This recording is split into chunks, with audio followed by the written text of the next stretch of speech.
Zen philosophy has a concept called Shoshin, or beginner's mind. It means stripping away all your heavy expectations and massive goals. Think about it. When you tell yourself, I need to study for 3 hours today, your brain actually panics. To your nervous system, a massive study session is a massive threat. You are setting off alarm bells in your own head before you even open a book. And that right there is why you end up staring blankly at your wall instead of working. You call yourself lazy. You think you just lack discipline.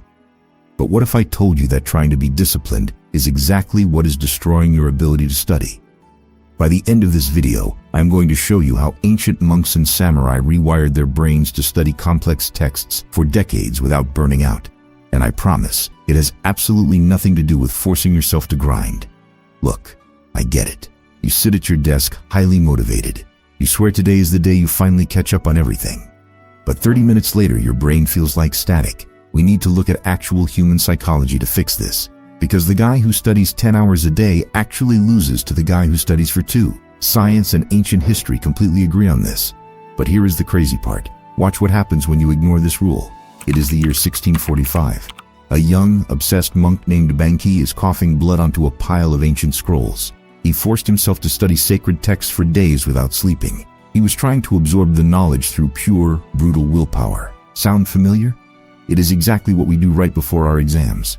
But the harder Banki pushed, the less he understood. He actually gave himself severe tuberculosis from the stress. He almost died. He only achieved his massive intellectual breakthroughs when he entirely surrendered this desperate grinding. He realized true learning is not an act of violence against your own brain. So how do we actually apply this right now to your life? First, we go back to Shoshin. We bypass your brain's threat response. When you feel physically repulsed by the idea of opening your notes, you have to shrink the threat. I want you to use the strategy of the single grain of sand. Tell yourself you are only going to read exactly 1 paragraph. That is it. Give yourself full permission to close the book and walk away after that 1 single paragraph. Stanford researchers actually prove this in modern times. Behavior only changes when the required effort drops to 0. By committing to just 1 paragraph, you eliminate the friction of starting. And you know what happens next. Once you read that paragraph, an object in motion stays in motion. The hard part was never the studying itself. The hard part was simply the transition from resting to starting. Master the start, and the consistency handles itself. Okay, so you started. You are reading. But there is a biological glitch you are probably triggering right now that erases everything you just learned. We usually read our textbooks, highlight some lines, and immediately jump to another distraction. In 2012, cognitive scientists ran an experiment on something called wakeful rest. They found that your brain does not actually save memories while you are reading. It saves them in the quiet spaces immediately after you stop. If you immediately check your messages or watch a video after studying, you disrupt the neurological saving process. Ancient scholars exploited this hack hundreds of years ago.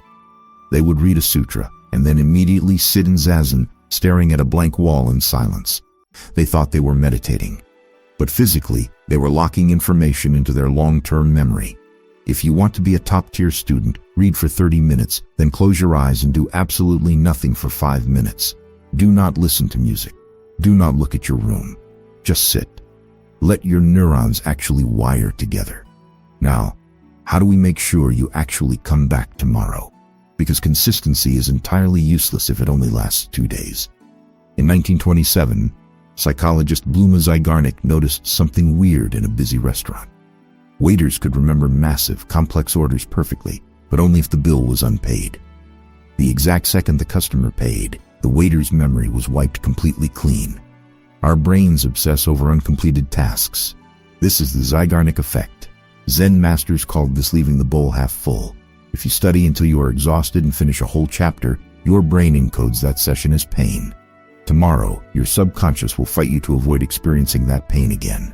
But if you close the book mid-sentence, right when you are entirely in the zone, your brain will itch all night. You will actually crave returning to the desk tomorrow just to close the loop. You are literally using human biology to manufacture motivation. We are not doing cheap motivation here. Motivation fades the second you wake up tired. Biological habits do not. Look at historical polymaths. Look at the monks who wrote massive encyclopedias by hand. They did not rely on hype. They relied on calm, calculated routines.